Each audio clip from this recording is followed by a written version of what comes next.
لو حكمنا الذكاء الاصطناعي او الاي اي في كل جوانب حياتنا، تفتكر هيكون محايد ولا ممكن يكون متحيز وعنصري زيه زي البشر؟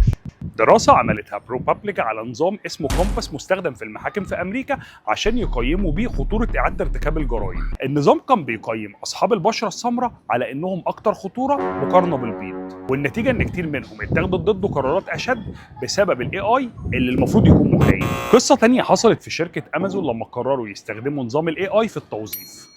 النظام كان غالبا بيرفض سيفيهات البنات وخصوصا في الوظائف المتعلقة بالهندسة والتكنولوجي. طب ازاي بيحصل كده وليه؟ الالجوريثم معقد جدا، والناس اللي بتطبقها ما بتقدرش تشوف القرارات اللي بياخدها النظام من ورا الكواليس، غير ان اغلب الانظمه بيتعمل لها ماشين ليرنينج مبني على بيانات قديمه في الاصل كان فيها تحيزات بشريه. السبب الثالث ان الاي اي ممكن يكون قوي جدا في حل مشكله معينه، بس ممكن يعكس تحيزات كتير لو اتطبق في حياه الناس من غير مراجعه او رقابه.